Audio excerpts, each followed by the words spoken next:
मोहित कंबोज यांच्या मुलीच्या वाढदिवसाला आदित्य ठाकरे यांनी हजेरी लावली। कट्टर शत्रुत्व विसरून ठाकरे कंबोज 7-7 महाविकास आघाडी सरकारवेळी ठाकरे कंबोज वाद अगदी टोकाला पोहोचला होता। त्यानंतर आता मोहित कंबोज यांच्या मुलीच्या वाढदिवसाला आदित्य ठाकरे यांनी हजेरी लावल्यानं चर्चा सुरू झाली आहे। भाजप नेते मोहित कंबोज यांच्या मुलीच्या वाढदिवसाला आदित्य ठाकरेंनी हजेरी लावली आहे। आदित्य ठाकरेंच्या उपस्थितीमुळे राजकीय वर्तुळात आश्चर्य व्यक्त केलं जात आहे।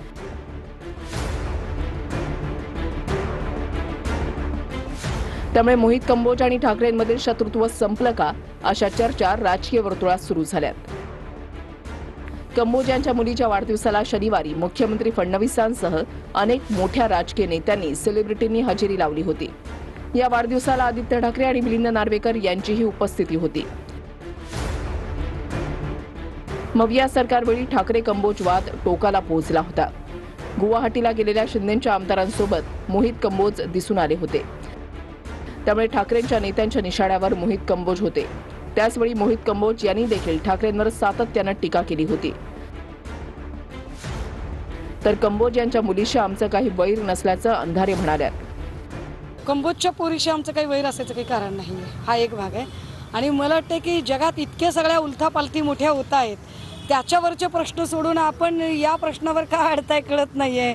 एक लक्षात घ्या, कंबोजला आम्ही आधी विरोध केलाय ना आताही विरोध करू आणि याच्या पुढे सुद्धा विरोध करत राहू। मोठा बिझनेसमॅन झाला की सगळेच जातात, त्यामुळे कदाचित ते गेले असावेत असं मला वाटतं। विरोधकांकडे आता पर्याय राहिलेला नाही। आमचा बॉस आज सागर बंगल्यावर बसतो किंवा आता वर्षा बंगल्यावर आहे। आता हळूहळू देवेंद्र फडणवीस साहेब सगळ्यांचेच बॉस होणार आहेत। भाजपकडे अप्रोच होण्याचा वे ते शोधतायत आणि म्हणून ते आज मनोज त्या कंबोजच्या कार्यक्रमामध्ये गेले होते। कोणी एखादा शुभ कार्याला बोलवला असेल, शुभ कार्य, तर ते जाण्यामध्ये चुकीचं नाही। रोज उठून अशुभ बोलणारे आणि प्रत्येक गोष्टीत राजकारण बघणारे संजय राऊत यांना शुभ कार्यावर बोलण्याचा अधिकार नाही।